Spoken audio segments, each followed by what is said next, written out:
Hello! I'm hoping I'm not super loud. Anyways, here's music. No, this is actually, if we're about to jump right straight into it, we're over here, to listen to the ones we have here, and then we're going to, jump over to get the other ones.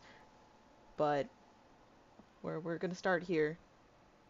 I've been holding off on listening to these for so long, and then I have a camera, I swear. It's not a good one, but it's a camera. Let's find. Yep. Not great, but it's a camera. Um, but no, I have a list with the lyrics too. So for the other ones with no lyrics, I have them off to the side on my other monitor. That's really lighting up the screen, and I really want to start in order. So I'll be as much in order as I can, other than the ones that are missing here, which are Checkmate, and I think it's Trapdoor. Yeah, Trapdoor. I think is missing from here in particular, but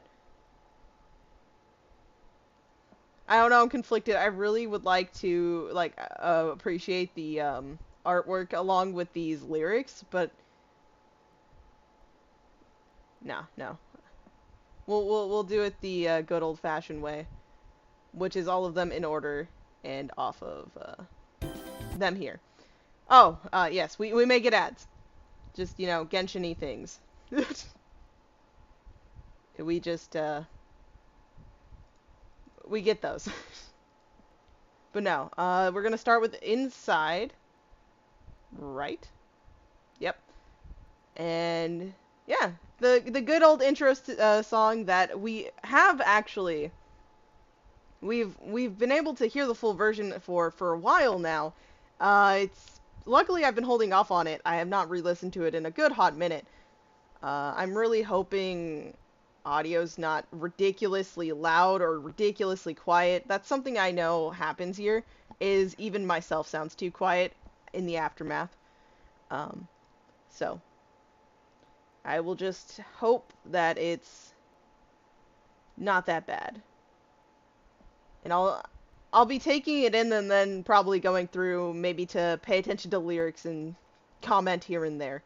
I think that's what it'll be. The first time, listen through, pick up what I can, and just figure it out from there.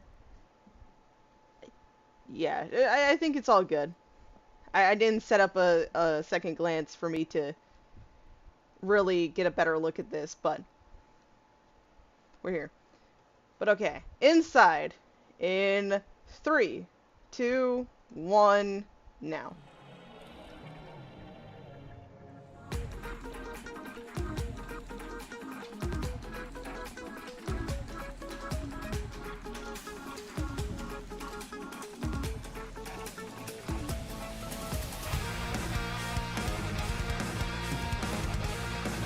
I miss this so much. I do think it's louder than me, but...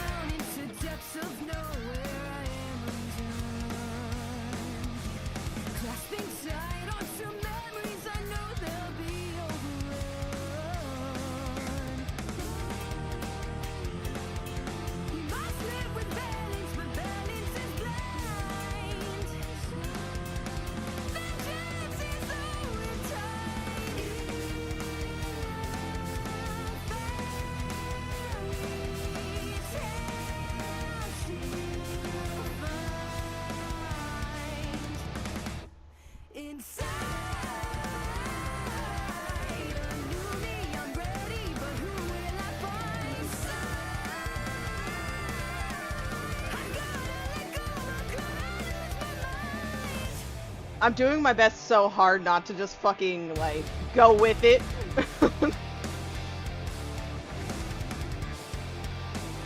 Still me looking at the lyrics when I told myself no.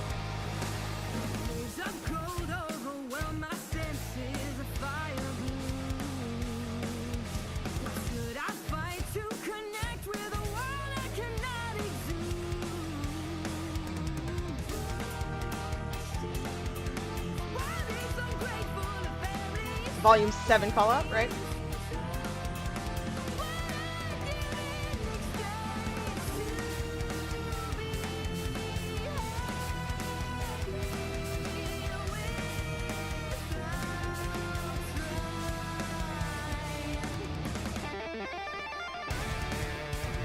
Ah, the nice solo.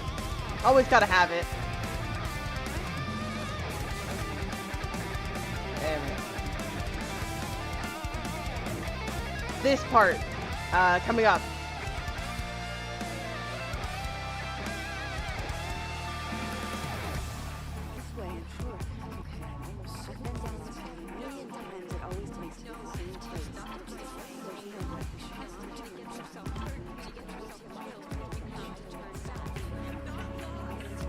Nice switch sides there.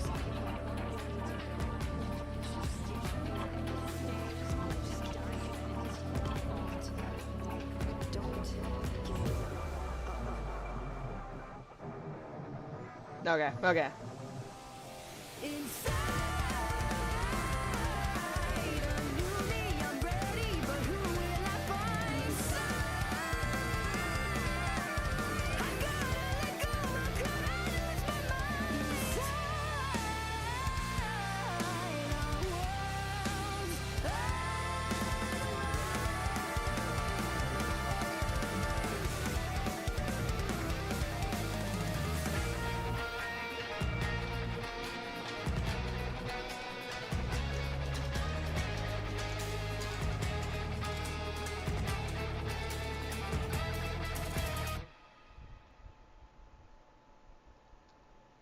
Yeah, no, that was just great. Um, it it's nostalgic, even though it hasn't been. Well, it has been a minute when I really get down to it. It's been a minute since I've heard anything, and I haven't even really gone back and rewatched most episodes from that volume. Some in way because I just really want more, and so I feel like it's kind of taunting me.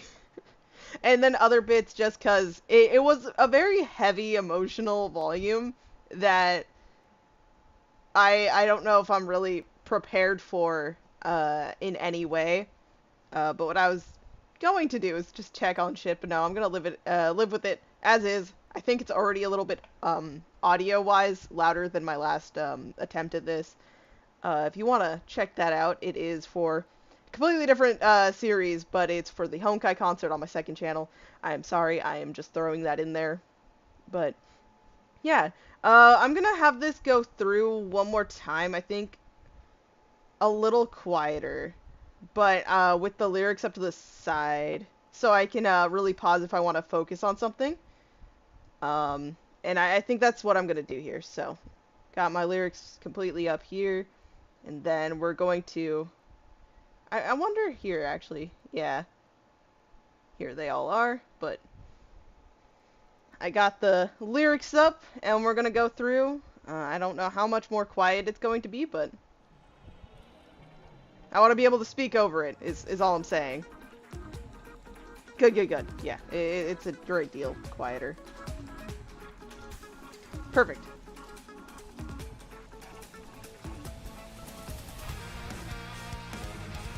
Okay.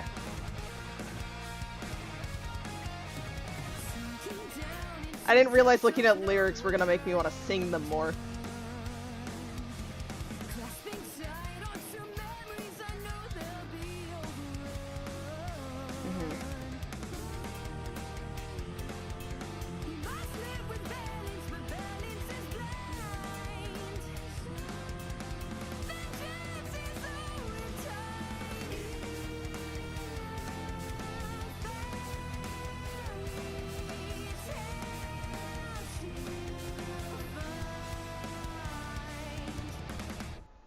Okay, I'm sorry for pausing it, but I'm also sorry for yelling. Uh, just really brief, not really wanting to overly focus on the start here, but just going along the notes of, wanting to, clasping tight onto memories, but, saying that, knowing that they'll be overrun. Because, we always want to remember the good fun times, but in this case, those memories are almost like their own little type of weapon. Yeah, because it's not. Right now, we're going off the aftermath of a lot of stuff just going wrong. And, with Ruby in particular, her feeling like all of it is on her. It's all her fault. So, these memories, even if some of them are on the more positive side of things, more upbeat, she's still kind of, living with the emotions behind it as well of what's, occurred. And then, the real kicker being that Penny's gone, when she finds that out and, rightfully passes out from just all of the overload of emotions and just everything, just having enough of it. And, just everything's just getting overturned. And at this point, there's a lot more of the negative coming to mind than the positive, which we do see a little bit. I think it was volume 6, when she tries to freeze the Leviathan. At first, it's these happy memories, but they slowly turn into all of the messed up, fucked up shit from volume 3, which, quickly makes her lose her way. It's almost kind of, I want to say, like that type of notion. But yeah, let's just... Inside.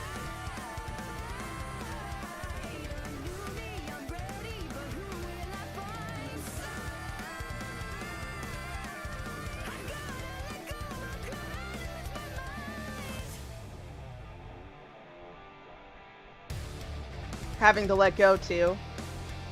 There are some things you have to, even though it's difficult, especially at the beginning.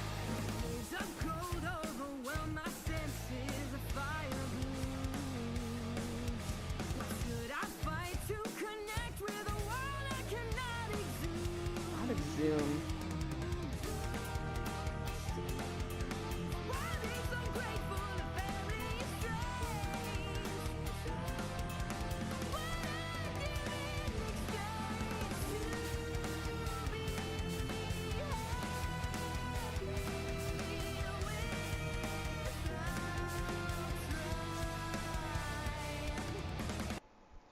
Yes, okay, yeah. Going to the pre-chorus too here, touching upon the stuff that I was immediately trying to connect to. The Trusted Love, literally a play off of Volume 7's opening, if I'm not wrong. And I really like it because it does play off that. We try all these things, we're being positive, we're trying to just stay strong in what we believe and not let ourselves be swayed by like all the negative, bad stuff going on. And, it still all fell apart. All the things that we were being told, all the things that, we promised wouldn't happen, all of that happened. Family estranged, like, maybe literally just going off of the stuff that happened with Wise's family. And then just the fucking hard-hitting line of what I'd give in exchange to be happy without trying. That whole line in itself is just a kicker. But the last bit coming up is going to be the... it doesn't give me the words here, but I will try my best to re-listen to them. Because... yeah, I got one line. But I did hear a few more, so let's go in.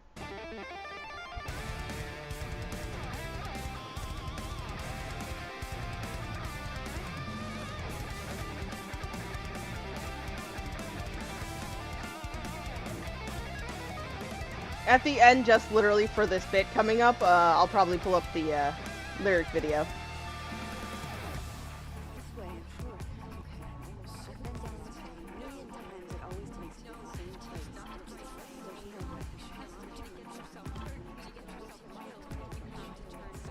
You have to turn back. Not lost.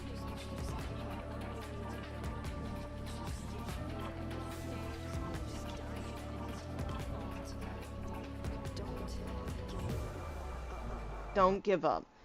It sounds like in the background there, during that notion. There's a discussion being had more on the, you know, like warning, like, stay here, you're going to get yourself hurt. While also trying to be like, you know, don't give up. Like, just, you still have to fight on. But it's, I think, a really good, like, moment that reflects just probably a lot of the emotions going on between everyone in the cast. Like, whether it's be towards specific characters themselves. It's just such a neat note that I've always been interested in since I first heard the full song. Yeah, it's just really interesting because I don't know how to quite interpret it. And okay, yeah. But yes, that's that one. Sorry, I'm all lining. Actually, no, it's gonna be probably in order, so I don't have to do that. But let's let this play out. Back up.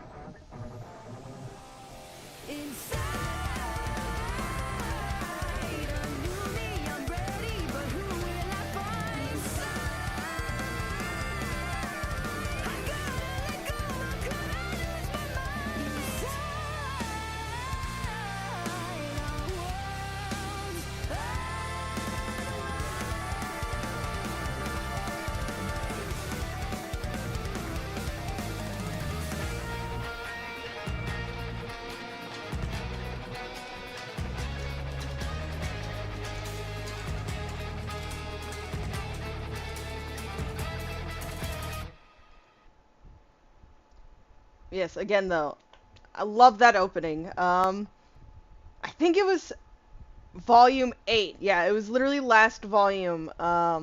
Where while I liked the intro first time in, I was a little wishy-washy. I was like kind of conflicted on whether or not I loved it. And, you know, it slowly grew on me. This one I actually really liked from, I think, the first listening to. I might have to go back and see my initial reaction to that. But I do think I genuinely enjoyed it just from the get-go.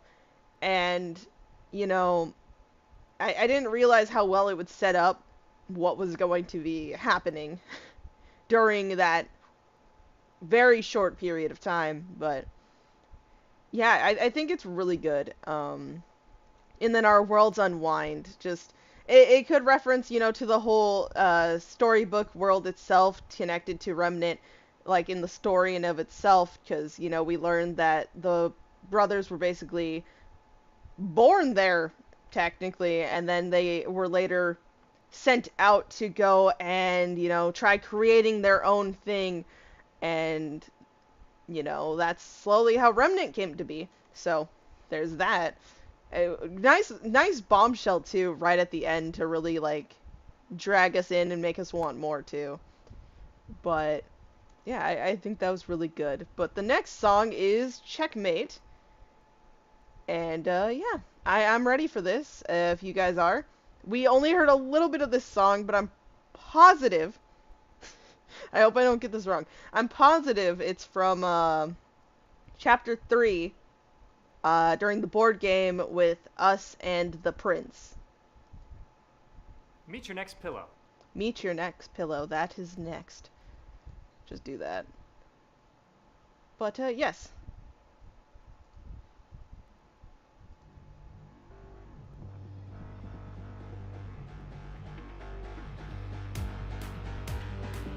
I genuinely don't know the lyrics for this, so...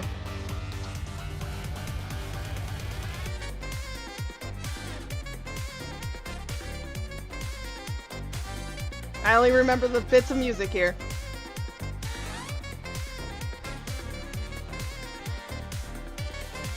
Welcome to the show. Are you ready to go? With your swords up high and your guns down low. Have you come for the action?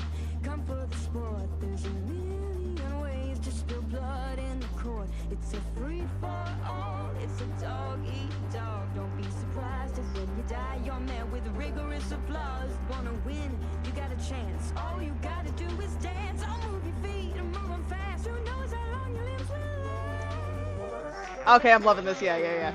I'm here.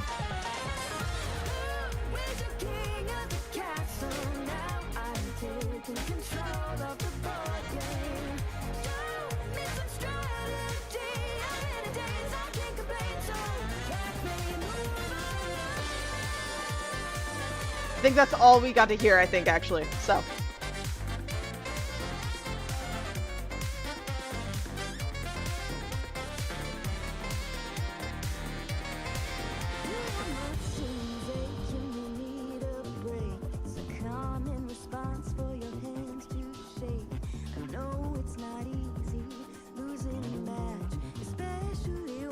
Oh, damn.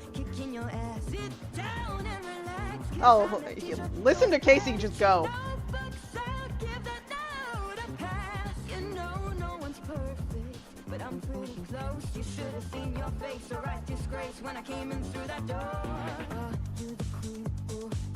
Oh!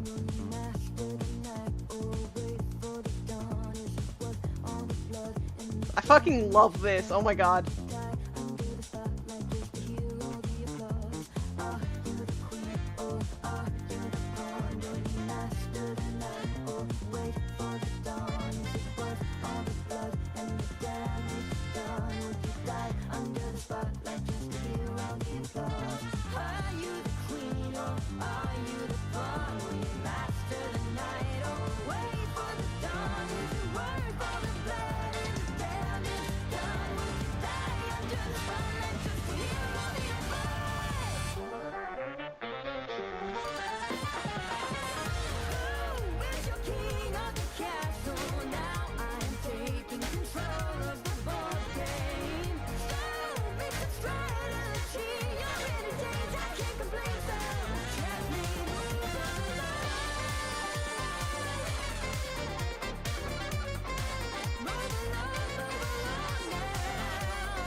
Okay, okay.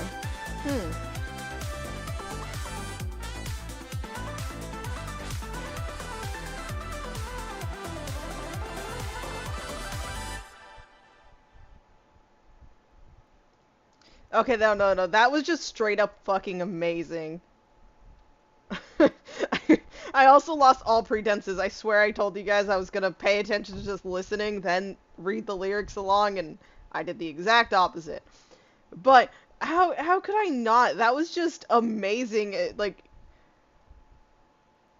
God, I missed RWBY in general, but the music too, just it's one of the best highlights of the long hiatuses we go through sometimes, you know, just being able to get the soundtrack and be able to listen to this, and where, you know, some songs we're hearing almost for the first time, while others we just get to relive, but to a, like, more full extent. Just, I love it.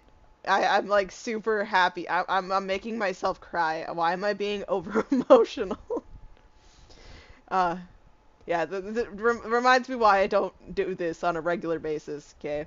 I get overly emotional for no reason, other than I can. But yeah, we're moving back into it again, pausing again when I need to. Though, I feel like I'm gonna just bring up some small points, and it's really just an excuse for this to play again a little bit. So, you know, I can just have it on the almost full volume again. The intro for it, though. I might just break it down by, verses.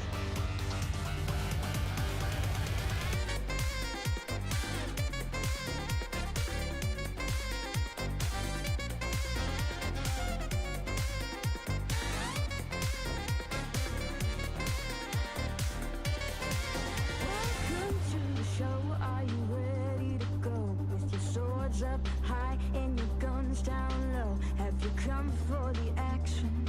Come for the sport. There's a million Just realized the fan was in your ear. Sorry.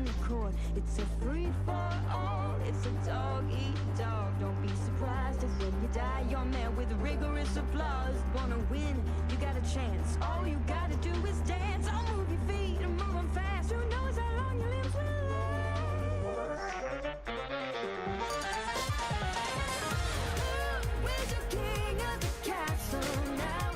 Taking control of the board game. Show me some strategy.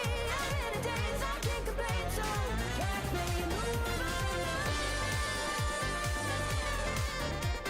Okay, okay. I just want to re-listen to it.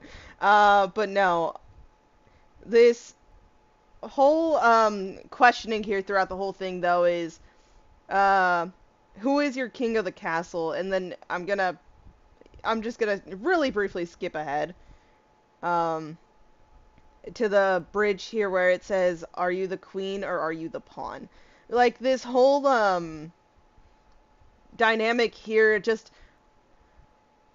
really who's in charge in a sense, like of with Ruby in this moment, she's really questioning herself a lot. She doesn't want them to get hurt because of things she's doing, and so you see a lot of hesitation in her, and just having to just come off that news, horrific news, and just really an emotional wreck, and getting Penny's sword, just everything's going in and saying it's a free for all, it's a dog eat dog. Don't be surprised if when you die, you're met with rigorous applause. Yeah. It's just such a, for how cutesy and like magical the Ever After was, it was a very fucking terrifyingly dangerous place to be, which they demonstrated too with the prince just, saying off, like just saying off with their heads, and like having those guards just have their heads chopped off. Just all of that, and just move your feet and move them fast. Who knows how long your limbs will last.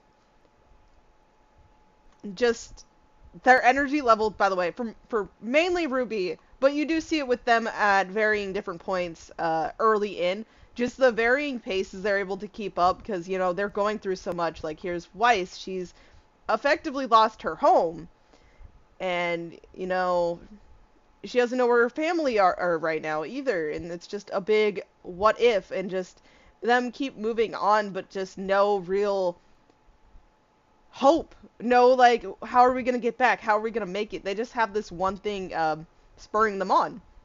The story. Like, that Alex got home through the tree, so that's what we have to do. That was their one branch. That's all they had to maybe bring some hope to their situation, to their life, and, I'm just talking, but anyways, let's move along.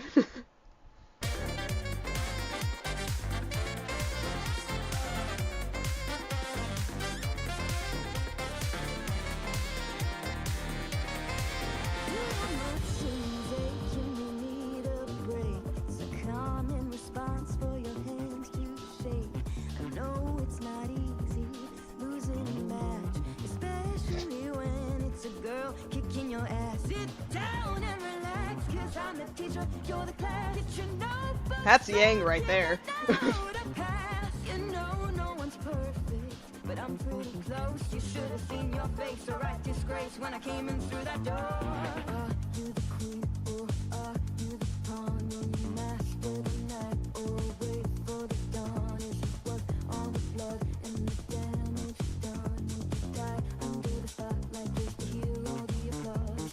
Are you the queen or are you the pawn? Will you master the night or wait for the dawn? Is it worth all the blood and the damage done? Will you die under the spotlight just to hear all the applause?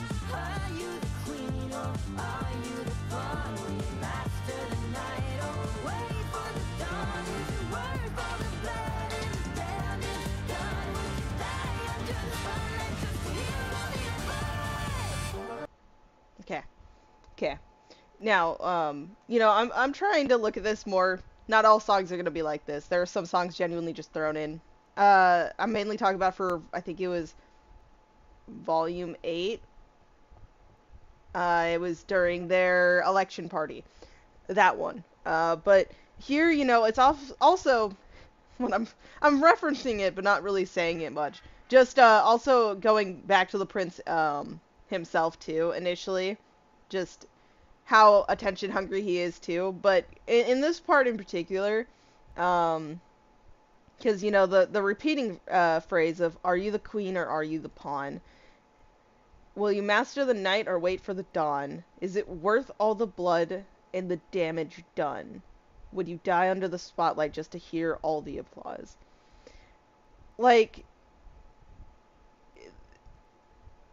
I'm gonna keep ignoring the, more episode specific, though I'll call them out here and there. But just what we can almost get from this if we're trying to look into a character standpoint. Again, I would say right here, we had like the spotlight down on Ruby 2, actually.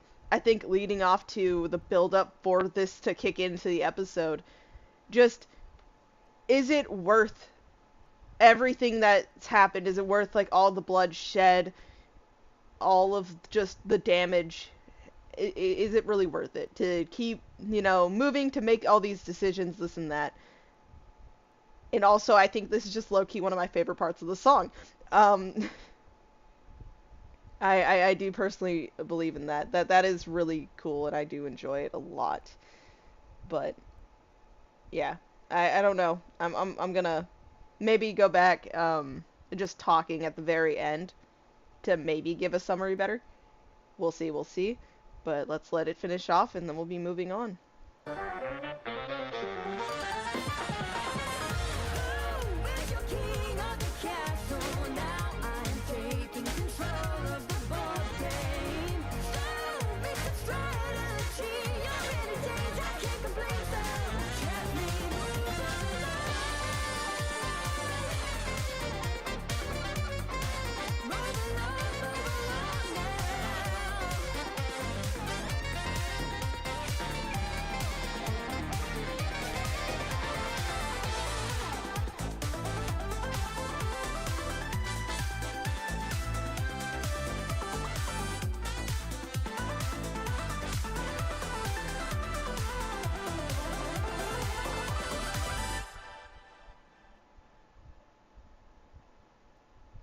Yeah, final words though, like I said, who's the king of the castle now? Just how they did in the end, like, we got to see, I think that was one of the first moments of Ruby really, like, picking up again, emotion-wise and, like, leadership-wise, and taking control, and, like, all of them just kicked ass and really won that board game. Technically, he started cheating first, so I guess it's time for us to make our own moves. But yeah, let's see. Probably another ad incoming. We'll see in a moment. Yep. Second Hoyo-related ad. But yeah, we're moving on to Chatterbox. Let me pull that stuff up right now. There we go. And are we ready for this? In 3, 2, 1, now.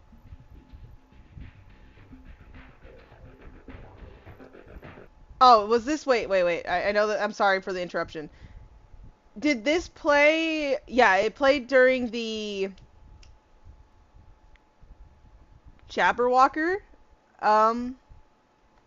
finding us, right? Like, it was our first real interaction with it, I think. I could be horrifically wrong. I'm trying to remember. Anyways, sorry for that pause. Let's actually start this now.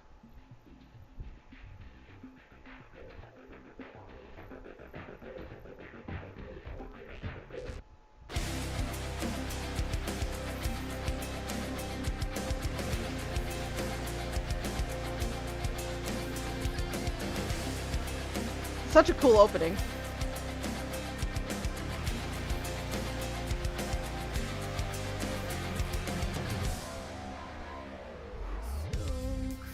Oh. Eerie.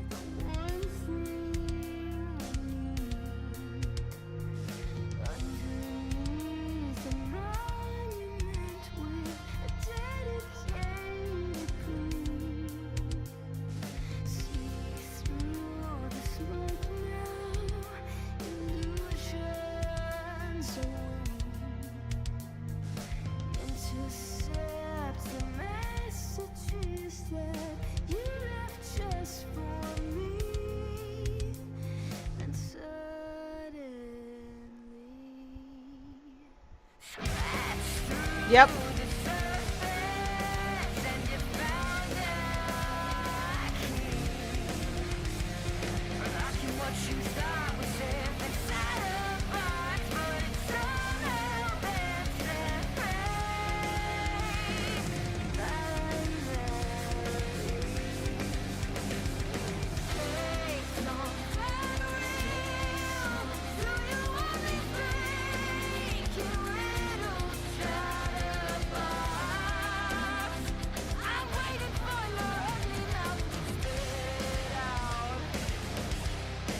Okay.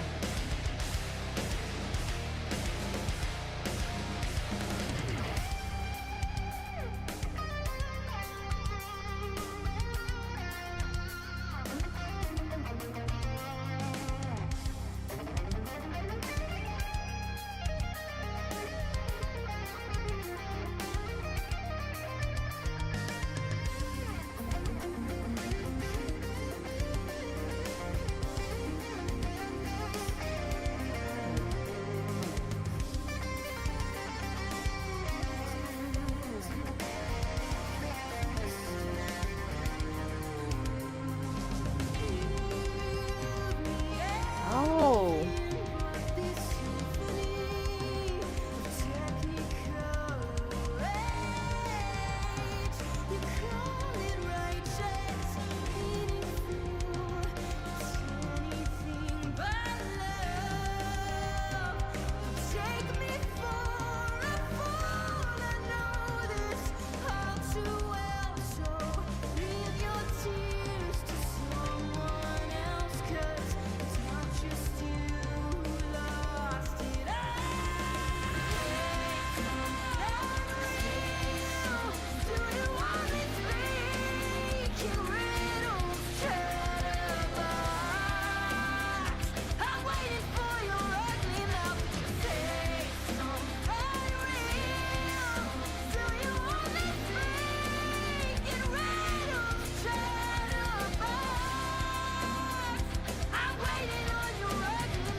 Okay. Oh wow, I caught it right as it was about to go to the next song. Now, okay. Think I'm gonna do something that I haven't done during this whole thing, which is actually not just focus on RWBY. I'm so sorry. It apparently carried on from Volume 9. That's the focus. But no. While she is part of this discussion, I also really want to draw focus to John. And you know, it's those two in particular, actually, that I really want to focus with some of these lyrics here. Because we actually kind of see it from those two the most on the topic I want to bring up. So, there's one specific line that's going to make me comment, and I'm going to wait for us to get to that. So, before that, because I'll go over it once we get to it. But those two, I think I want to mainly focus this song on, because just without detail, I hope this doesn't make me repeat myself later on, I really think that it wants to talk about just people's feelings, like how they're just going on and on, maybe more about them, like maybe trying to, like, the thought that they're saying just gibberish, like nonsense, because it's maybe all about them possibly, or just maybe meaningless things that don't really matter to the situation but are just being said, whether it be, you know, I hate that they made the cat evil. God, I should have saw it coming. It was Robbie Damon. but but no, like, you know, whether it be things that are being said by others, or even things that they themselves are saying, you know, there are moments where people may say something and they later on look back at it like, that was fucking stupid. But I want to leave it as more maybe the conversation of they're talking about stuff that they're going through and not really leaving air or space for, you know, the others, also grief and also feelings are on the matter. But yeah, this does play when we first go against the Jabberwocker and when we actually finally find John, and yeah, that's why I'm gonna say it's gonna go with that. But if we're ready for it, let's go back in 3, 2, 1, now.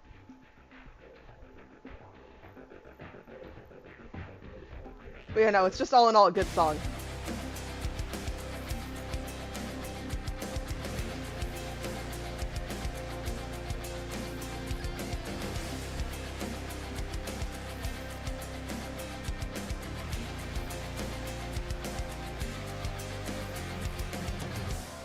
And it did not start how I thought it would. Close to closure, one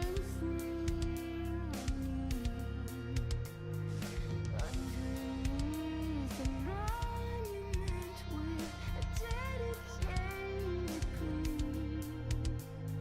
See through the smoke now, illusions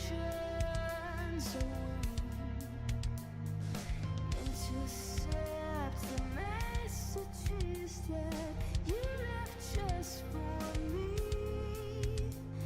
Then suddenly. Okay, I know I stopped you right there, but no, I actually really want to go over that. Okay. I may not always do it verse by verse, but in this case I seem to be doing it. So, no. The one thing you need underneath a monument with a dedicated plea. Like, you know, this is just me reaching because it really made me think about it in the moment. But just monument and then with a dedicated plea. I almost want to be like just the... Like, remember, they caught us off guard, mainly John off guard, when it came to the Monument of Pyrrha back in Volume 6. And how that really kick-started, you know, him wanting to not just feel bad about himself, but... And I know that this has nothing to do, I'm going on an off note here, but, you know, feel like, want to stand up and feel that he's actually, you know, being the leader and actually doing something with himself. But, you know, illusions are weak.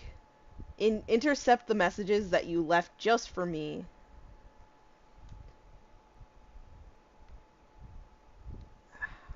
I don't...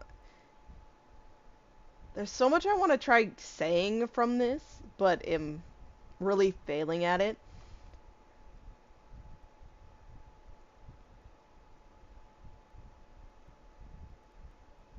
Yeah, okay, yeah. This next part, which I'll go through a little bit more of it.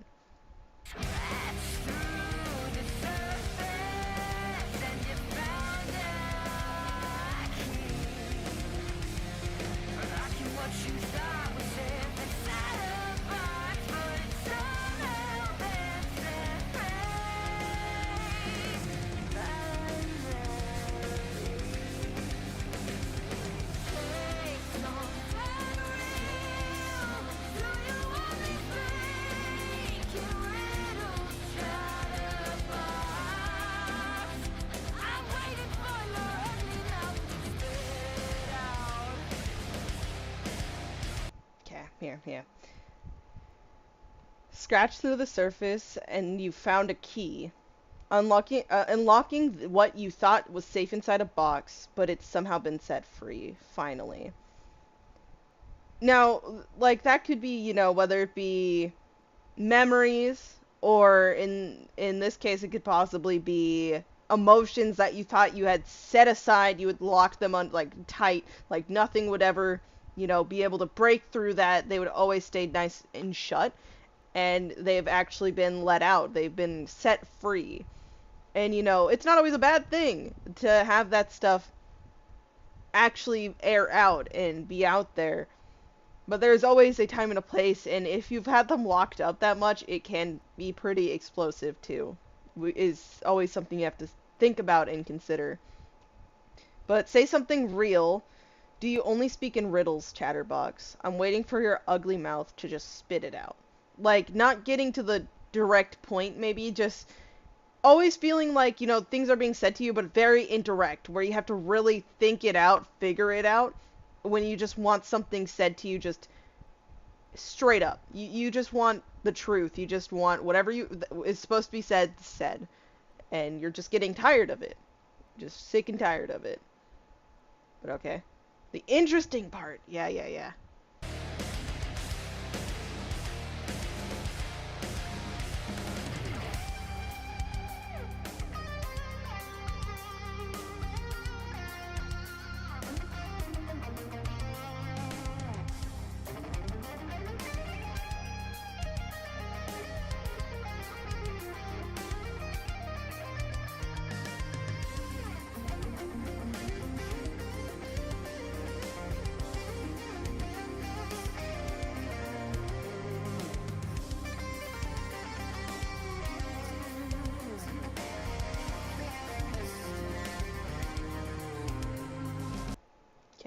That it's very short, sorry, but okay, just waiting for it, sugar coated.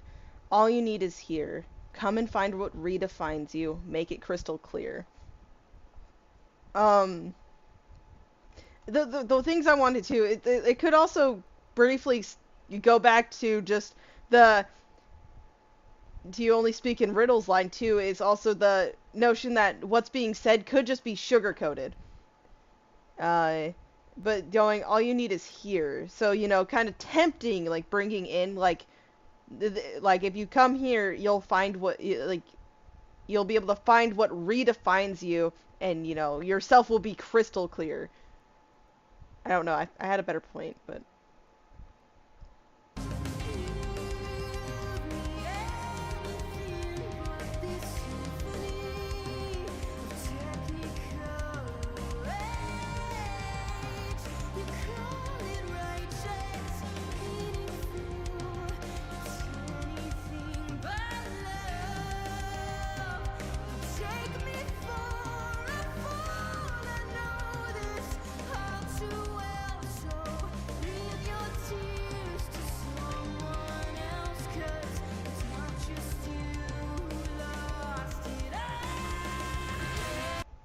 yeah, okay.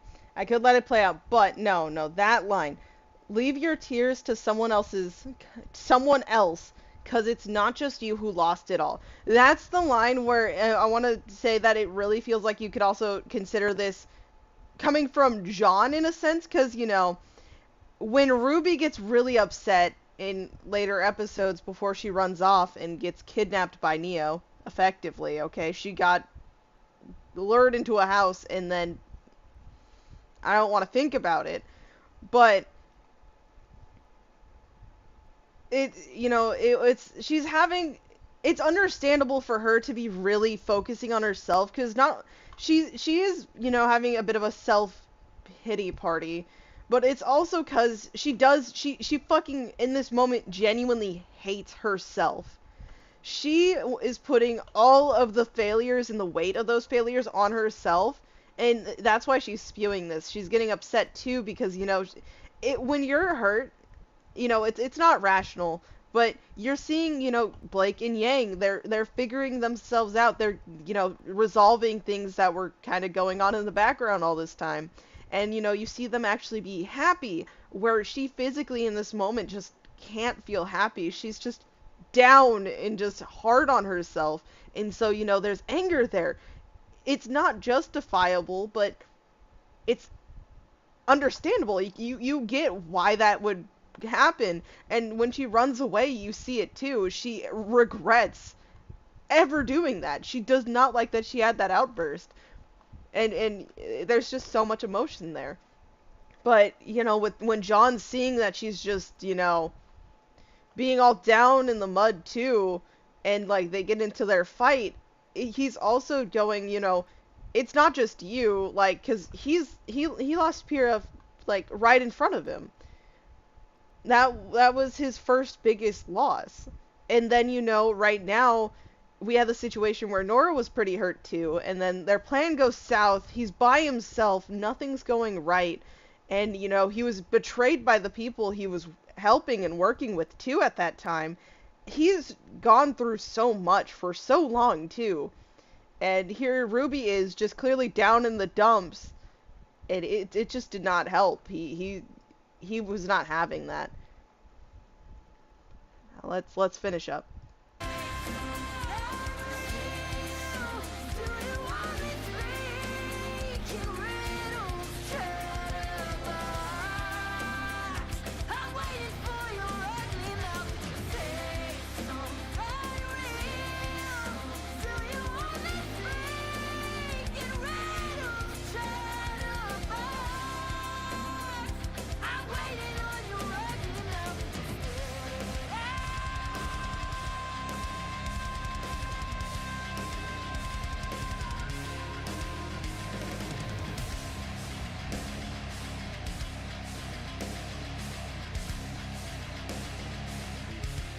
And obviously, I just thought about too. I'm only talking. Neo's involved in all of this too. Jeez, my it's.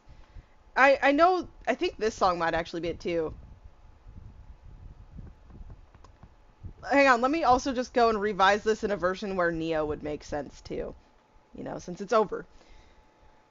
But two, you know, speaking of that episode, we do have a very upset Ruby too in this moment, not handling this conversation with Neo well. But basically, almost anything that comes from Ruby's mouth to Neo sounds probably empty to her. You know, she is just filled with fucking hatred and just so much rage. And, you know, it's all centered at Ruby. So even when Ruby is, you know, describing things and actually making valid points in, you know, not in the right tone, not with the right choice of words, but she is saying the truth, Neo doesn't care. And then there could be that too. But yeah, that was just something that quickly came to mind. I don't want to, like, jump over something that could possibly be there because of my almost singular focus really going into something. Because I do think that could also play a part in this as well. But with that being said, I think it's time to go into the next song, which is a completely different note. Oh, and it features someone else singing too. But yeah, it's we're gonna be moving on to Worthy, which, or as you know, in quotation here too, Bumblebee Part 2. Which I feel like I exclaimed something when I saw that in the reaction, but it moves to Trapdoor here, but I veto, or should I veto? Because I do also want to listen to the lo-fi version of Wings. I'm super excited when I saw that. Okay, I'll veto just to stay in order of the playlist. So I guess we're going to Trapdoor. But I will be back for Worthy. Don't worry, I'm super excited. But I guess let's Trapdoor. Actually, wait. When does this one play? 9th installment, yeah.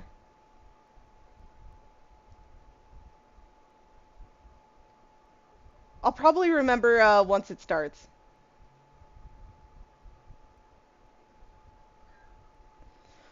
I'm very scared. I shouldn't read lyrics ahead. But Trapdoor. What's the ad? It is Prime. Well, there you guys go. Prime. Not sponsored. But yeah.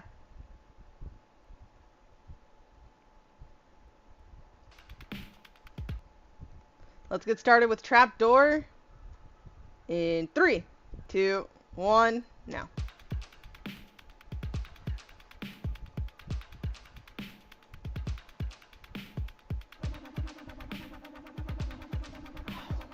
Genuinely trying to figure out where it plays.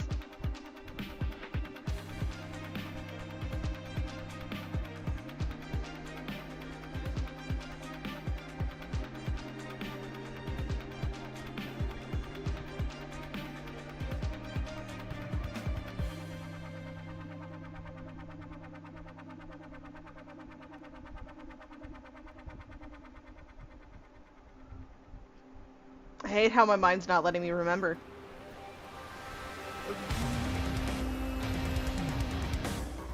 Oh, okay, I remember.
Yeah, I remember.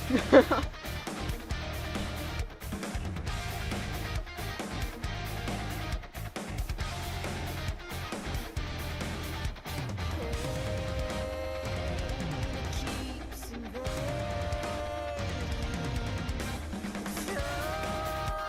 All over my face, though I try, keep the hope alive. After all the things I've said and done, I don't feel like the chosen one. How will they see me if I lose my faith? Oh, this is painful.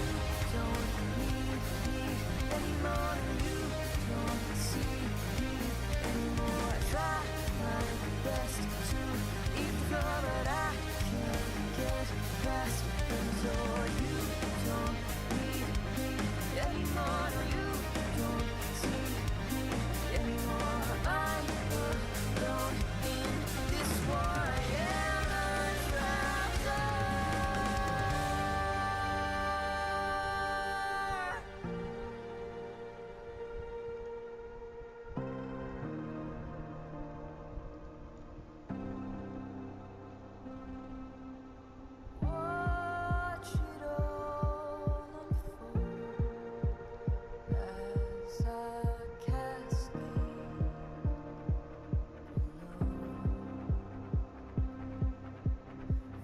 Frozen in the darkest moment, I can't bear the weight I hold. Watch it all unfold Oh. as I cascade below.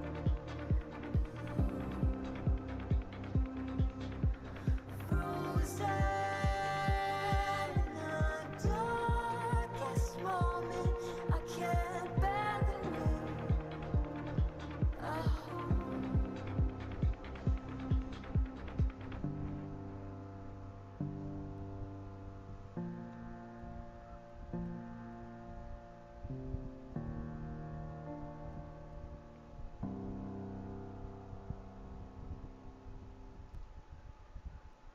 That I'm telling you right now, the second it clicked and I literally saw the Jabberwockers and just Ruby defenseless and just on the that hit. That this song's so upsetting. It sounds amazing.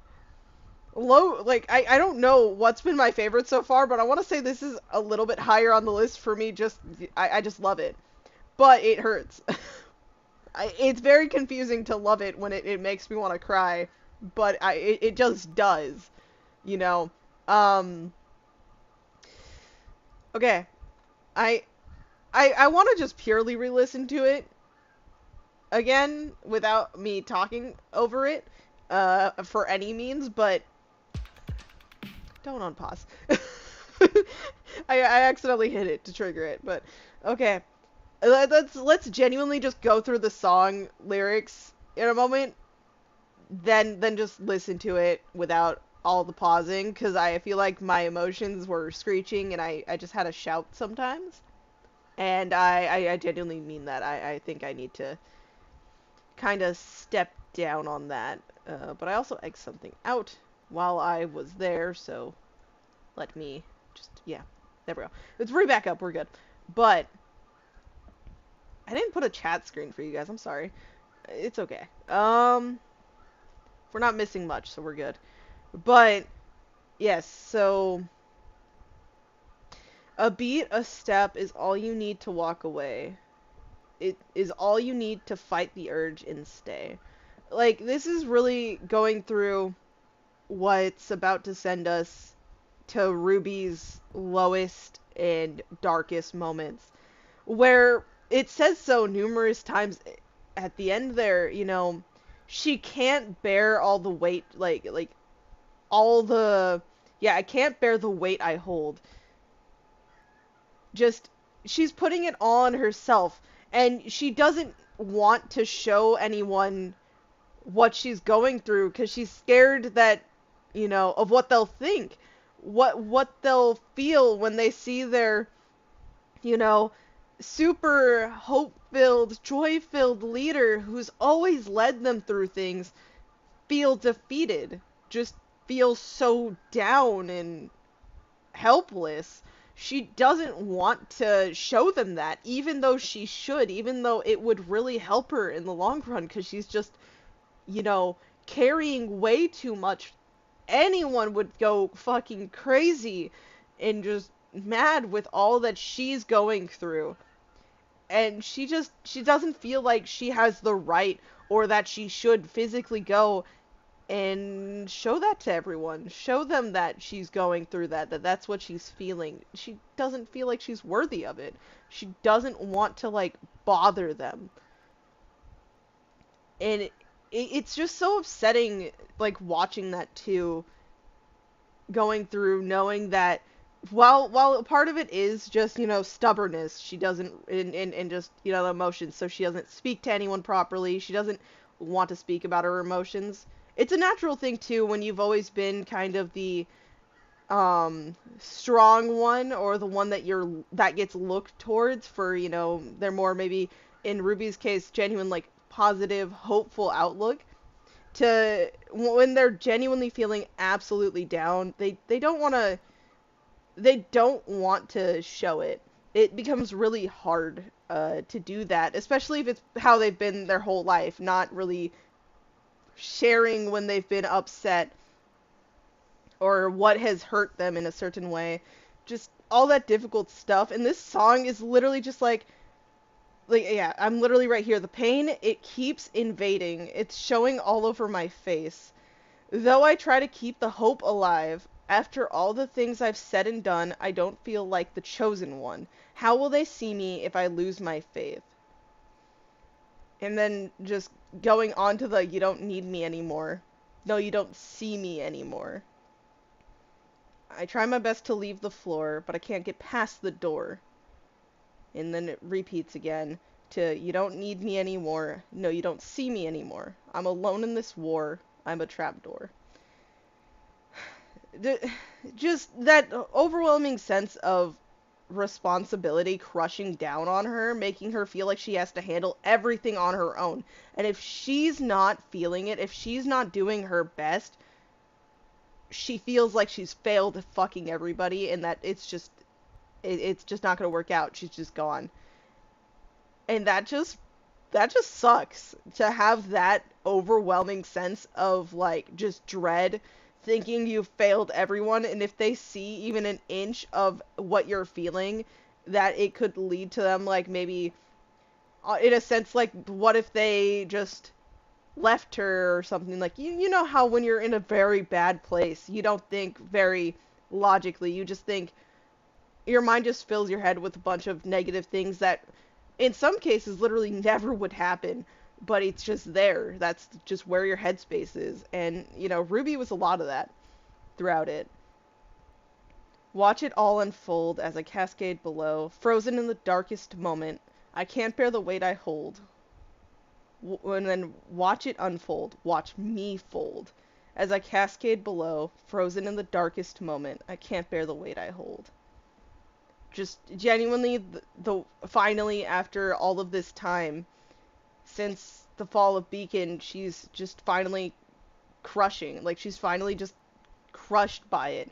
She's no longer able to, still wobbly manage to keep her smile, be there. She's finally just actually breaking. It's finally too much. And, yeah, that's just, it's very depressing. But, let's go to the re-listen. I should have expected that. I remember reading some of the lyrics back when the episode first came out. I did a good job at ignoring it, huh? Let's go.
Now again, I'm gonna say what I said, I think, during those episodes.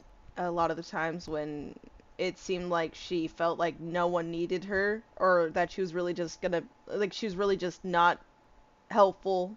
She was a waste of space. They need you, Ruby, a lot. Um, and you're very vital. You're a very important member of the team, and all of you bring different things to the table, but you all would not be as amazing as you are if you all separated, even if it was slowly one by one. Things are not looking great, and there was tension, from the leading up volumes being 7 and 8, especially in 8 between her and her sister. But you're not alone.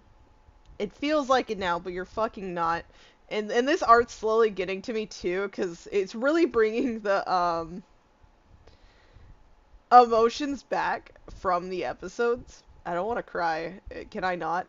But seeing the artwork right now and just seeing little, it's really hitting. I I I I did not think that through.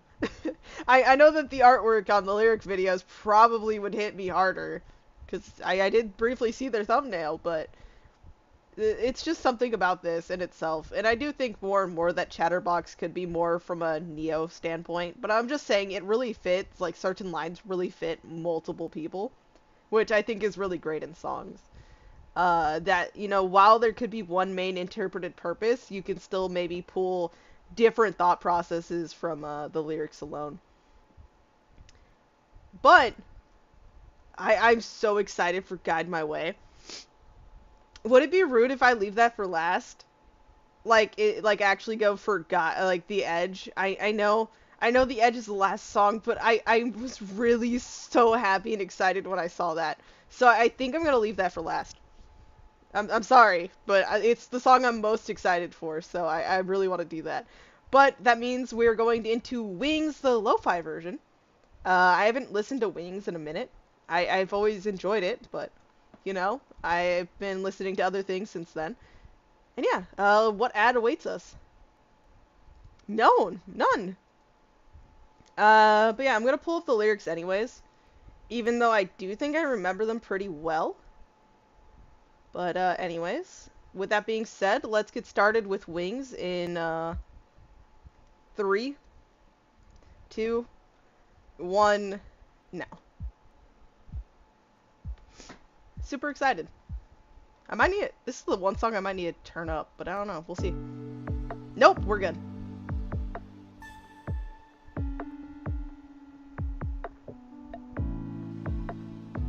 Oh, it's so nostalgic.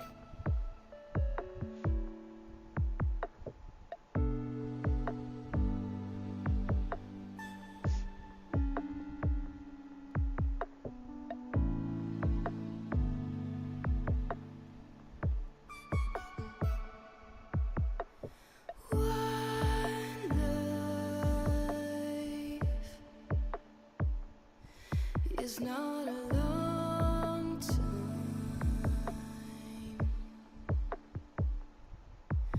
when you're waiting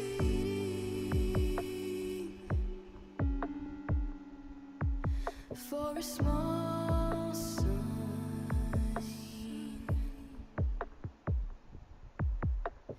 Patience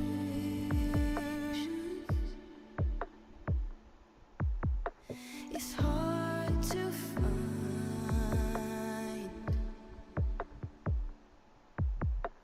Shadows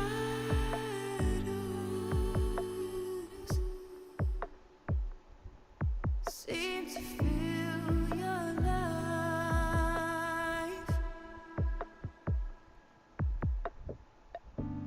Don't be disappointed. Don't let your heart break. Don't spend another minute in this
It's a long night when you're searching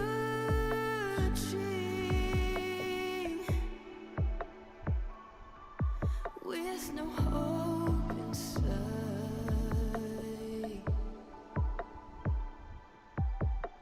You're aimless on the inside,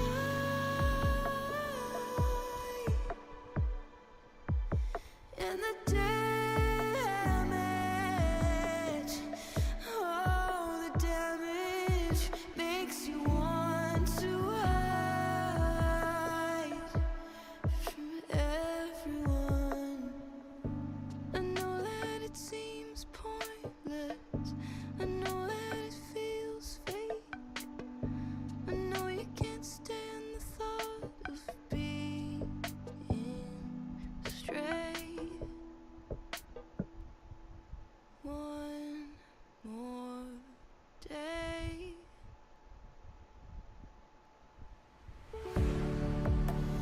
Dry your eyes now, baby.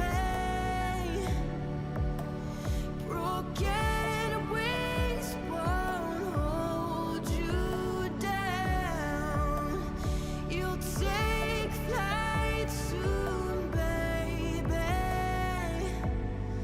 You'll be lifted up, and you'll be there.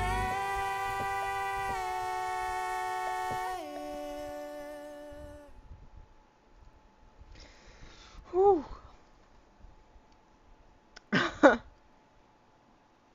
Now that was, I didn't know how I was gonna feel, but I loved it.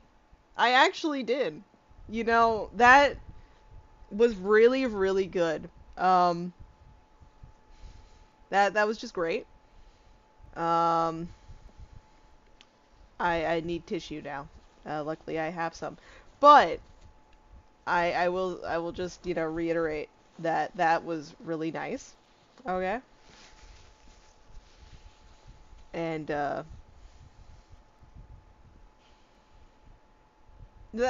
all I could say, because in my mind, this was a really great Volume 1 ending song, given where Volume 1 ended, with how, Blake ran off, thinking, now that we know she's a Faunus, well, mainly Black Fang? White Fang. I'm sorry, you guys can see I haven't slept. White Fang. What was I thinking of? I was probably thinking of something. I think I was. But the White Fang, um, that it was over. She was basically done for, and everyone just goes searching for her.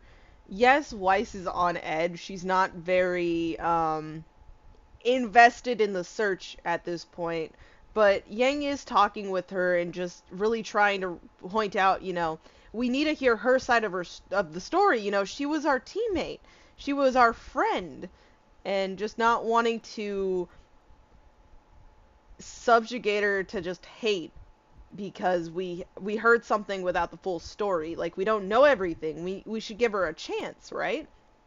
We shouldn't just persecute her for all of that stuff. It's not the right move. You just shouldn't do it. And just the lyrics too, going about it, literally, I think people liked phrasing it too, almost like Yang speaking to Blake back then. Like, it was just something I heard from a few different people when going through the song. But it's also, I want to remember this as too, we did back then refer to it as a song for Monty. Sorry, words are sleeping my mind. So there was a word for it, but it's an emotional song for me. I really just wanted to stay quiet and just listen to it. And I can definitely see this being on a playlist for me. Most of these songs, I think almost all of them literally will be probably at some point a playlist for me, because I just want to listen to them a lot. And yeah. There goes emotions for me. I don't think I've cried yet. Very close, but not yet. But speaking of, we're going into Worthy, so Bumblebee Part 2. And, again, just in case. Perfect. But yeah, we're on to Worthy. This moment was, like, long awaited by me and many others. And I am still shocked. I am still amazed just how wonderfully done it was of a scene with the bridge just really forcing them, like that storm really forcing them to get to the core of the problem, but like the issue. They're not being vocal. There's so much fear, so they're holding back. But, you know, they should be able to voice these things, you know? It's gonna be okay. But yeah, anyways, excited to travel over. Let's get started in 3, 2, 1, now.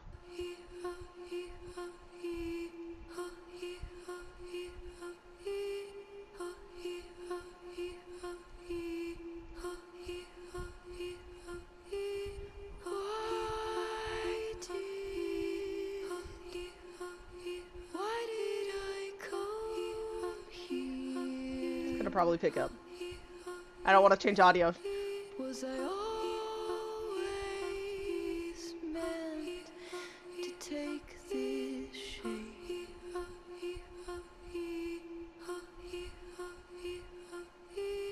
Never was given a love like this. A parachute falling with no fear of hitting the ground. Hitting the ground.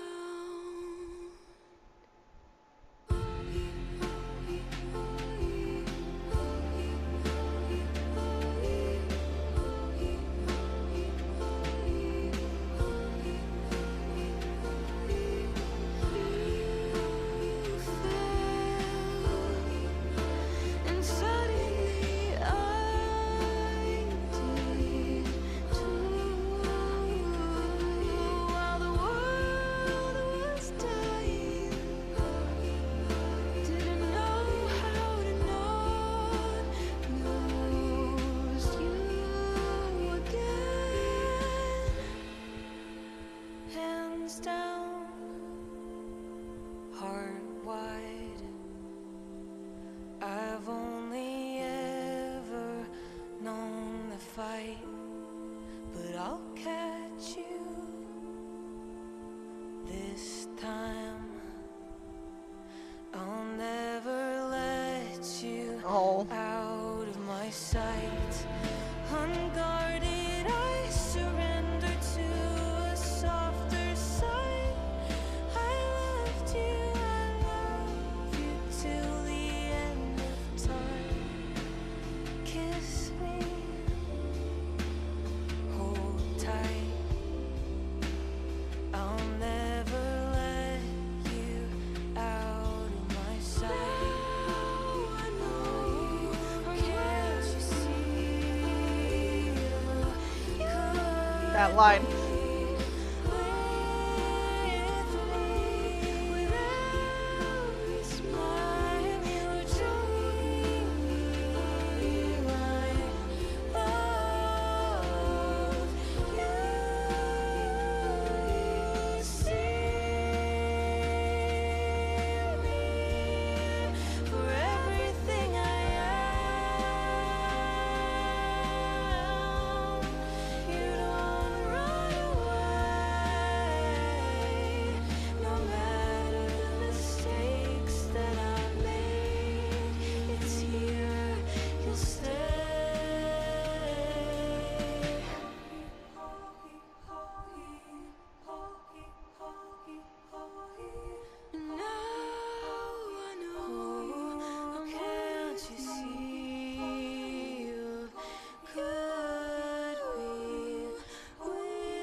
Holy shit.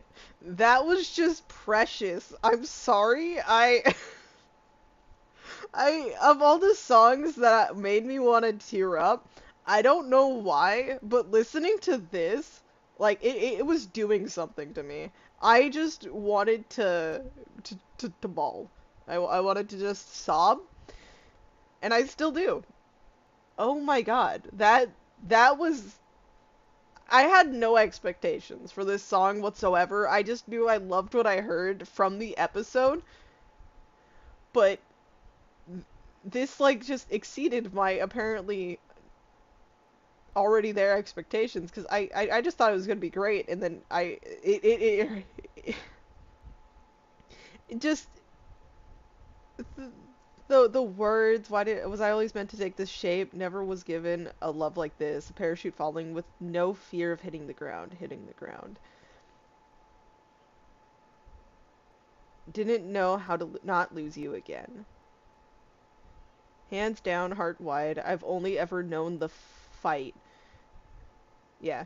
But I'll catch you this time. I'll never let you out of my sight. Unguarded, I surrender to a softer side. I loved you. I'll love you till the end of time. Kiss me, hold tight. I'll never let you out of my sight. Now, the cool thing about this too is the whole time while I was sitting here kind of just geeking out, just melting into a puddle over just how wonderful all of this was and how both their voices really fit the song.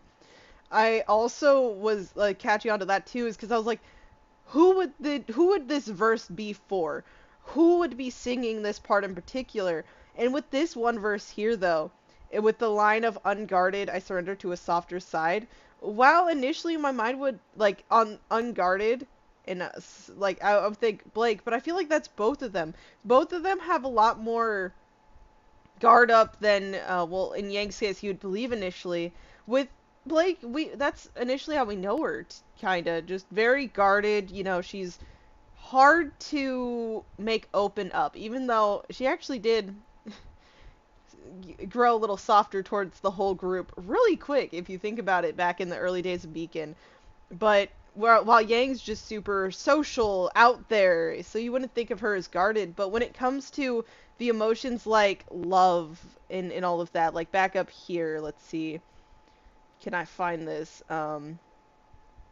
Never was given a love like this. Like, and you can, again, reference that to both of them in a sense, but with Yang having her mother just leave, and then what happened with Summer, I still want to know more. Why'd they do that to me? But what happened with Summer and then her dad kind of going into a depressed slump, having to raise Ruby, and then maybe feeling this more guarded side towards that emotion, and to be getting shown it now. And then even with Blake, like, while she's known it in a way, not healthfully, but she's known it too, it's different between with them both, and they're both slowly starting to show their more unguarded self, be more open with each other, even to themselves. And so I don't really want to pick and choose. While there definitely are moments where I can maybe think of one of them in particular, I really just think this song really encapsulates both of them. And when I freaked out and said that line, it was the oh, can't you see you could be with me, and then I am your dream. Those two lines are directly from the song Bumblebee. And I think I literally called that out. I have the vivid memory of hearing that and going, is that Bumblebee? And so when I saw that it said, you know, worthy, but then in brackets said Bumblebee Part 2, I just lost it. And you know, I loved both of those songs. You know, well, I mean, I love Bumblebee, but I feel like I might listen to Worthy more because I don't know, it just did something. It's really nice. In a way, it's soothing. I don't know if that's the right word I'm looking for, but that is an emotion I feel towards it, and that's what I'm gonna go with. So yeah. But anyways, what song's next? Oh, list. Quiet. Okay. Hmm. I'll probably I'll probably figure out where it's from. So we're at quiet, which on this list would have happened after Trapdoor. So what did it save me from? Or should I play Worthy one more time? I'll play it again at the end. Because I said we're going back to the lyric video for the first one, so I'll do that with Worthy. But anyways, let's get into this song Quiet in 3, 2, 1, now. Okay. What a start.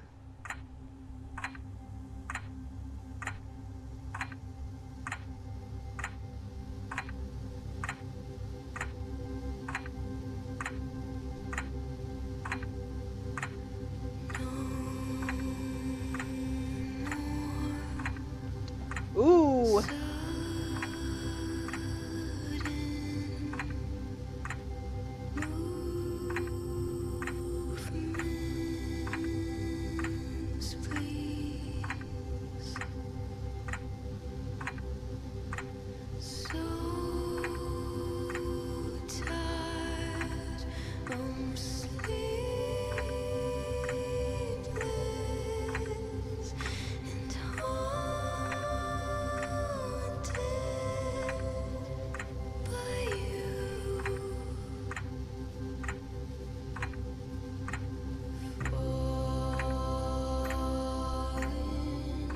Oh, wait.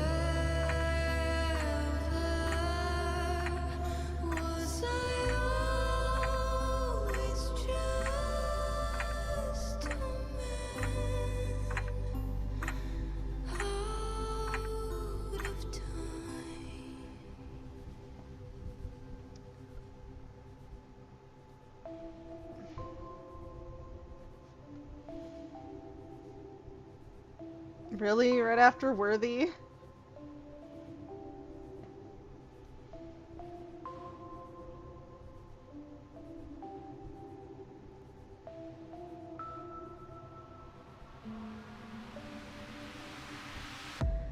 So this is what life is. No trouble now, just quiet.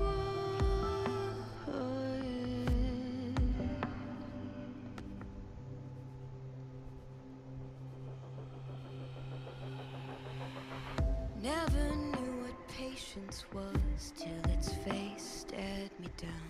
Couldn't bear to witness my own fate. My conviction, the weight of it all, the failures of me, and who I couldn't be. Through the hands of time, I was slipping, always slipping away. And all I felt that I could do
Okay. Was this song? I'm just guessing here, cause I'm actually kind of unpositive of hearing it, but I could have been like I remember the musical, so the instrumental for this. But I feel like it had something to do around the time with John and the village. I think. I could be wrong because I feel like it was a outro and like we got the art with the village because I think this is around the time it was it after was it the same episode as Trapdoor, or was it the next like the next time they got brought up? I don't remember. I I'm genuinely trying to think because I almost want to say like just going off of this, it would almost be from like John's perspective, just going through it, and there's talking about waiting, where in this volume that is genuinely what he was doing for a long period of time.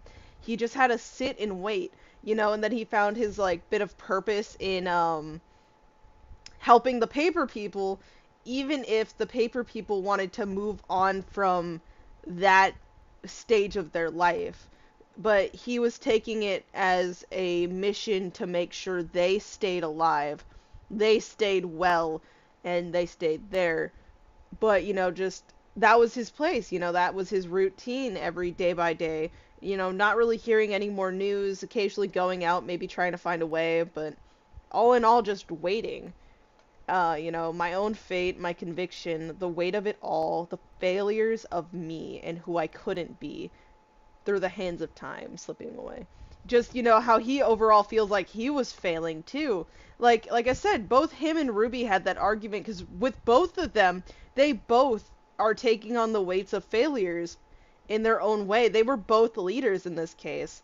Um, yes, Ruby may have been like the ringleader mainly because, everyone did kind of look towards her a lot more in the case of decision making because, she was the one filled with hope and, the other stuff with Silver Eyes. But I don't want to give a nod to Ozpin. I'm sorry, I'm still a little mad with him, okay? The whole putting children to war thing, even though he did in volume, I think, 2, I think it was when talking to Glinda, say that, like, let them be children for now. And then I think with Ironwood, him, saying, do you really think your children could win a war? And he says, I hope they don't have to. Even with those lines, it is still technically what he's working towards. Putting these, still at that time, children to war. Um, and so, a little angry there, but him just going through so tired, I'm sleepless and haunted by you, falling forever. Just a big existential crisis going on in this, and I don't know how any other way of putting it. And while I would put it towards other people, I'm gonna just stick with the John comment for now, because yeah, that's what I'm gonna leave it as at this moment. Just really coming down to being all of the stuff with all that time that John had spent there by himself, with everything being able to brew and kind of sit. I'm gonna say that. If anyone ever has differing opinions, I'm all up for hearing different opinions. Um, I think one of my favorite things about I think the last time I did a live stream of the soundtrack was hearing people's like favorite songs, why they like them, or just like their thoughts on the songs. Um, Always fun, always very fun to get those, because I'm always open for the other opinion of what's going on. But that being said, I do want to just re-listen to it. I know I didn't really interrupt it much, but I want to give it its next go through again. Just 'cause we're going through everything twice, even if it's taking well, even though one song is getting a third time, but that's just 'cause I want to see if we got the lyrics for that one little portion. But let's go. This does make you think though. And I do occasionally go off to the side to hold this. Yeah, that's what I'm doing.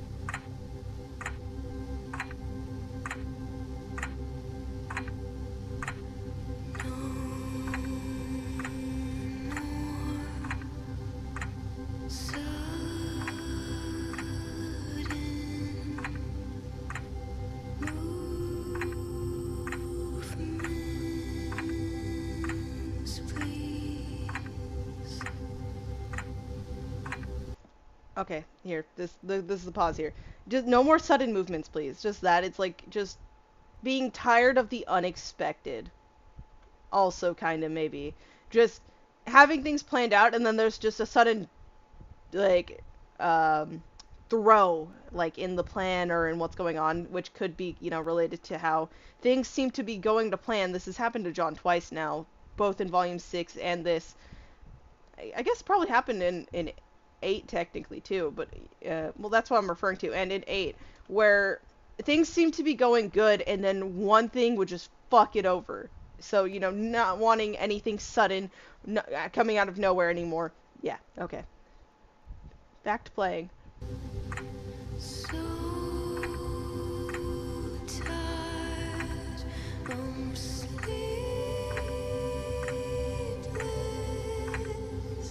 and haunted by you. Pyrrha or the plans, situations.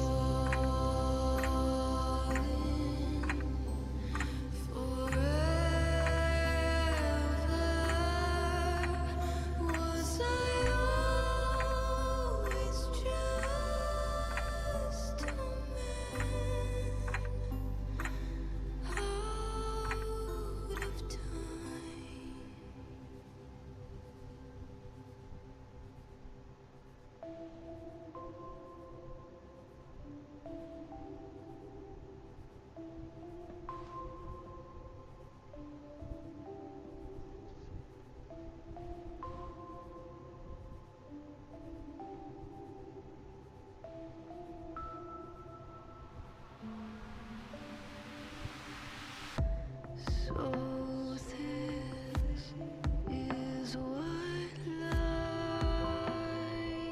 is. No trouble now, just quiet.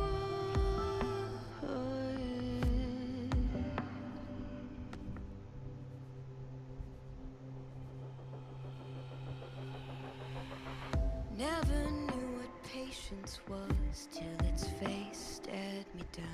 Couldn't bear to witness my own fate. My conviction, the weight of it all, the failures of me, and who I couldn't be. Through the hands of time, I was slipping, always slipping away. And all I felt that I could do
Okay, yeah. That was really good. Next song, I know I'm kind of just jumping into it. It's not Guide My Way, it is The Edge. Oh, wait, I called for the ad. We're good. I prepped for that.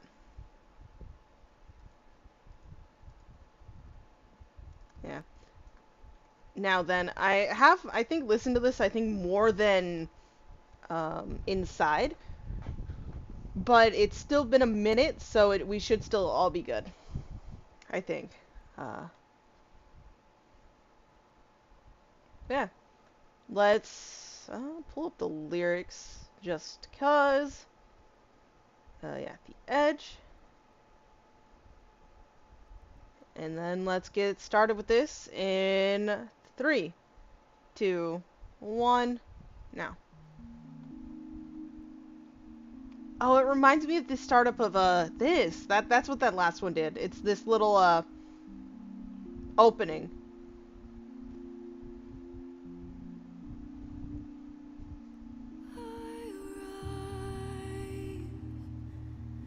At the edge of the world, and I wonder, should I sit or should I stand?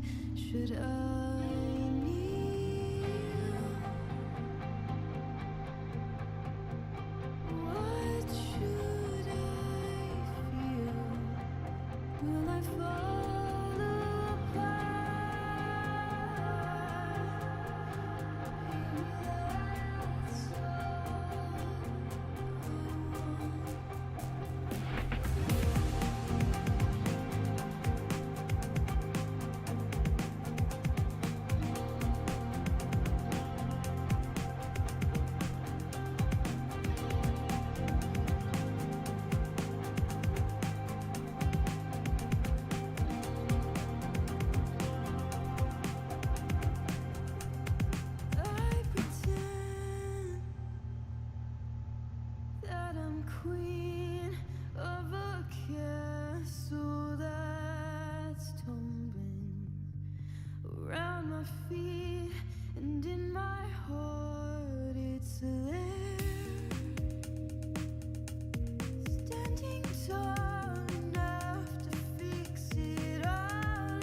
Okay.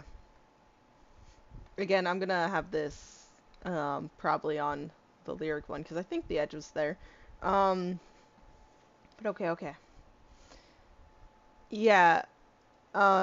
This was a song that I think had to grow on me initially, but I really do like it. You know, going in from where I was when I first heard it once the volume ended and emotions were high and it was just like how could you end like that? Um and I do the edge of the world and I wonder should I sit or should I stand? And then what should I feel? Will I fall apart? Maybe that's all I want. Just, this whole notion of like what you want, like really figuring yourself out and like what's going on. And this line, I never heard this initially, but with the words being right there for me to see, just it's just beginning or it's just ending. Like the way they went back and forth on that play there. Just you see, watch as I go, alone, all alone. Where I died, I'll be born again. Where we can consider that line, it could be in reference to the whole ascension, yeah, the ascension basis here, where it's not actually dying. They say like that's their belief. It's not really dying. It's just there's no other way for me to say it other than that. Okay, I'm with them. It's a little hard, but in their world, that's not death. It's just them coming back with a different purpose. Better than ever, stronger than ever, and in that little notion there. I just like that. There's not a lot for me to say because I feel like if I really want to go down into it, I might just ramble on and on about the volume in itself and just how it was a big growing period and really making certain characters like RWBY face their emotions more and not like keep them bottled in and like having them find like a resurgence in their confidence to what they want to do, um and what they feel is their goal. What do they want to do? Not what someone's telling you you have to do, but what do you really want to do for yourself? What is it you want, you know, in all of this? And yeah, that's what I'm gonna say. And while I would replay this, and I think I said I might for the lyrics, I'm just gonna jump into Guide My Way. Red Like Roses Part 3. I'm gonna do it. Um, Sorry for that little skip, but I've held off. I was supposed to listen to it, and I'm sorry. I'm having second thoughts now. I just want to hear it all again. This volume's gonna be a blast to re-listen to, I tell you. But anyways, let's move into the final song that I will be listening to here. Well, except for the re-listen with lyrics, which is Red Like Roses Part 3, or Guide My Way. But anyways, let's get lyrics up, because I'm super excited to read them. And yeah, let's go. In 3, 2, 1, now. Saw you in a dream. That was a fast pickup. Are you who you seem?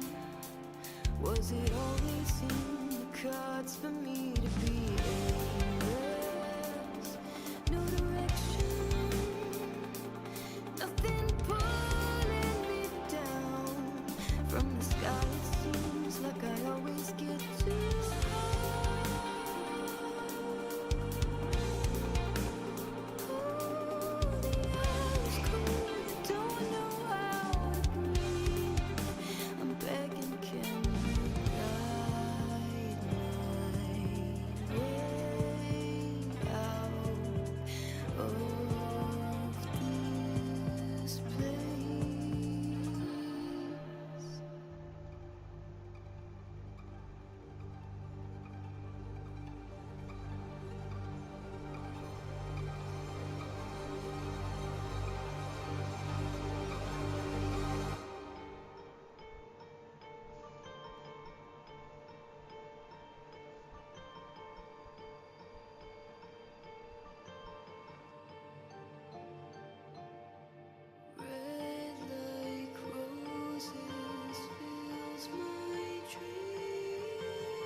I'm super, super happy. Moment of quiet is all it takes to reclaim a life and the promise made. I am the reflection of who prevails. I'm what inspired the fairy tale. A moment of quiet is all it takes to reclaim a life and the promise made. I am the reflection of who prevails. I'm what inspired the fairy tale.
Okay.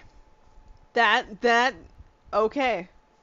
Holy shit. That was so much energy. It was just amazing. I am very, very happy. Like, I remember this as if it was literally recorded yesterday, where I heard this come in during that last episode, and I was just so happy. I know. I just shouted, and I just had a dumb smile. The same smile I've been having, and just this dumb smile on my face from just the excitement of hearing Red Like Roses. And, you know, the song is just great. It is really, really good. I could not have asked for anything better.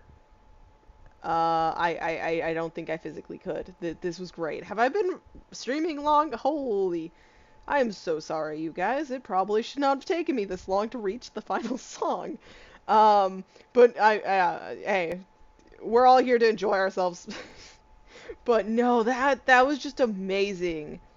Just, and it's talking about like it's really questioning oneself again, and also, you know, mentioning, was it always in the cards for me to be aimless, no direction, nothing pulling me down from the sky?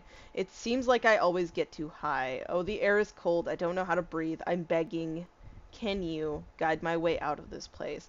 You know, once again, this whole volume has been her finding herself after all of this pain and just madness. You know, just really, you know, coming down from always being the one who was just hopeful, you know, really the figurehead, and just deciding if that's truly who she is, how she can even, you know, maintain that when everything just feels so wrong and just it's all stifling. And, you know, did you mean to make me half or whole? Will I ever be complete? When will I become all of me?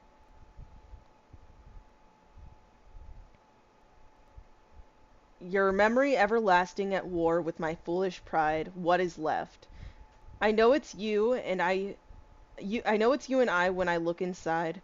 I'll be who you were, and I'll be even more.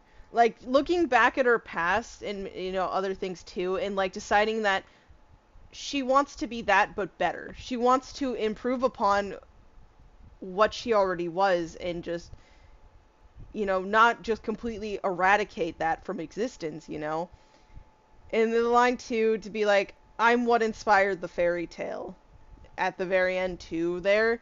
It's really a really nice, cool touch that I really liked. Um, Sorry, I'm gonna go and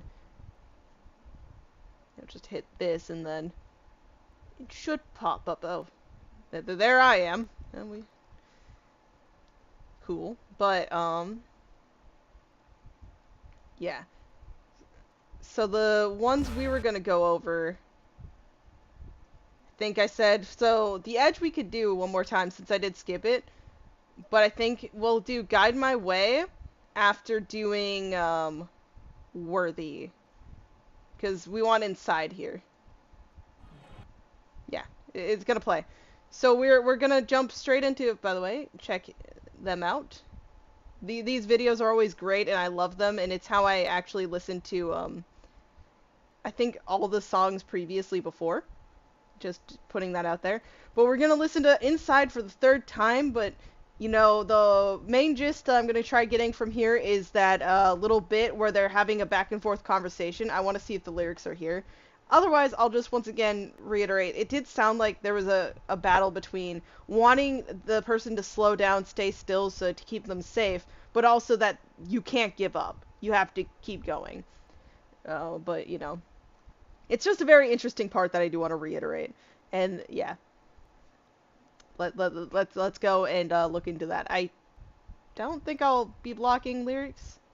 Hopefully I won't. But, yeah, let's go.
This song is just great, okay?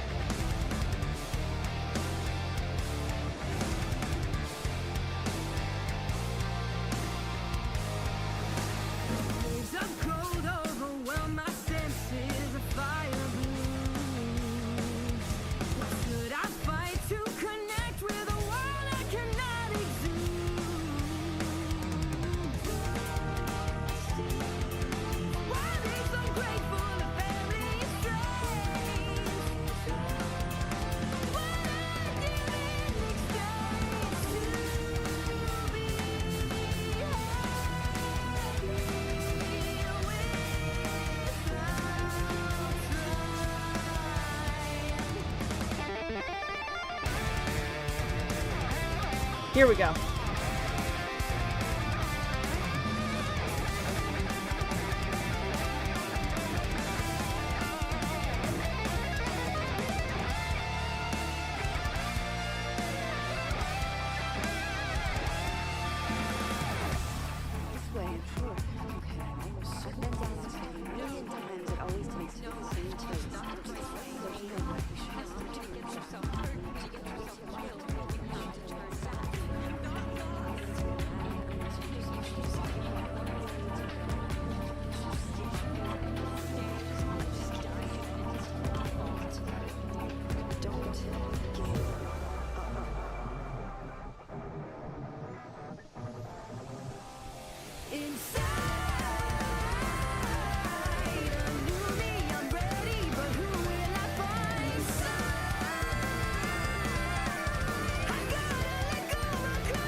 Okay, yes, okay. That was I was missing a lot of that actually, so that helped significantly when it came to hearing more of the dialogue that was just crammed, like jam-packed into that, like little bit.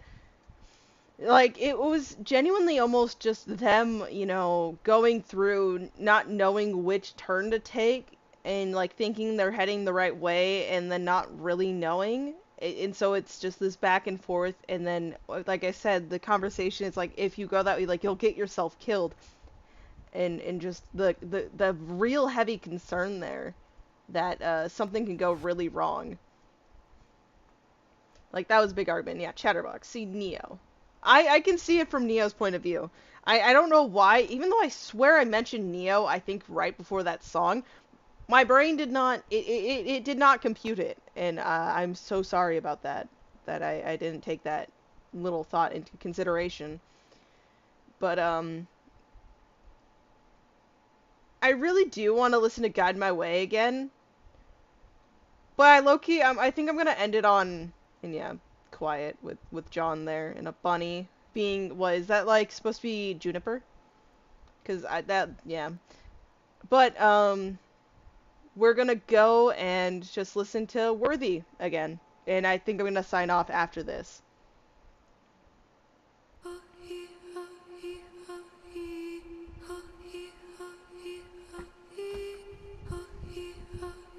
Ah, let me mute myself.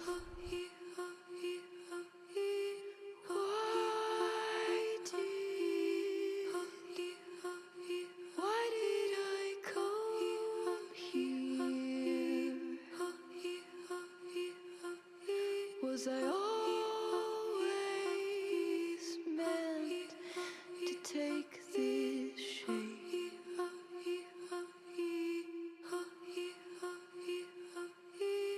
Never was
Okay.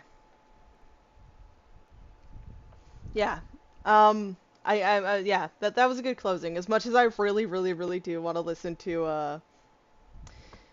uh Guide My Way again, which I definitely will be doing immediately after this stream probably. I want to conclude it here as I've been holding your time hostage for apparently 2 hours and 16 minutes. I did not mean to do that. But as that being said, this was an amazing soundtrack. Like I loved it. Like I think one of the volumes that I didn't enjoy as much, like don't get me wrong, I love all their songs, but I'm saying like, obviously ones that I've sat there and listened to on repeat multiple times was probably 7 and I think maybe 5. And some of 3. So there are where I had like some where I had some issues with it. But this one, I loved every single song. Like, I don't know what's my favorite. Like, I really like Worthy here, and I really like Trapdoor. But then you obviously have to take into in consideration Inside and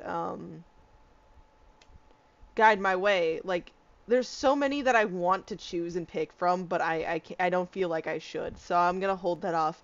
But like I said, the stream's coming to an end. I've been holding up your time so much, and I feel like sometimes it was just me literally sitting here in silence and then not being able to give you proper words.